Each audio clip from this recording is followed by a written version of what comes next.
हेमंत ने अपनी पत्नी को नज़र भर कर देखा तो वो देखता ही रह गया। सोने सा बदन दमक रहा था। वो घबराई हुई थी। वो ये भी जानती थी कि अब क्या होने वाला है। जैसे जैसे कविता ने अपने पति को पास आते देखा उसकी सांसें चढ़ने लगी। कविता के जिस्म में रक्त का प्रवाह तेज करके संभोग के लिए तैयार कर दिया था। उसकी योनि रस से भर चुकी थी।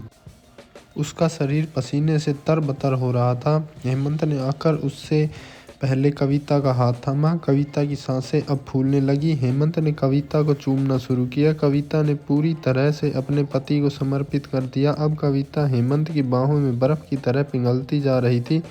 हेमंत ने कविता के बालों से मोगरा के फूलों को धीरे धीरे अलग किया और कविता के गले पर चूमा। ऐसा चुम्बन कभी अपने ख्यालों में दोस्तों से नहीं पाया था। वो आहें पर आहें भर रही थी और हेमंत उसके जिस्म में समाता जा रहा था। कुछ ही देर बाद कविता बिस्तर के ऊपर बिछ गई। ये खुला निमंत्रण था हेमंत के लिए कि वो चाहे जैसे उसका उपयोग कर सकता था। हेमंत अब कविता के ऊपर था। उसका अंग अंग कविता के जिस्म को चूम रहा था। कविता तड़प रही थी पर यही वो चाहती थी।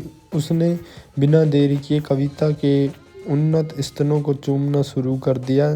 चूमने का ये सिलसिला कविता के होठों से होते हुए उसके टांगों पर पहुंचा था। जैसे जैसे हेमंत का होठ कविता टांगों पर फिसल रहे थे, कविता सदियों से इकट्ठा लावा वैसे वैसे पिघल रहा था। अब हेमंत ने धीरे धीरे कविता की नाइटी उतारना शुरू की। कविता विरोध करने की जगह खुद अपनी नाइटी उतारने में हेमंत की मदद करने लगी। हेमंत ने होठों से चूमना शुरू किया और कविता के विशाल स्तनों से होते हुए गहरी नाभि तक जा पहुंचा। अब उसके हाथ फिसलकर गहराइयों में जाने के लिए आतुर था।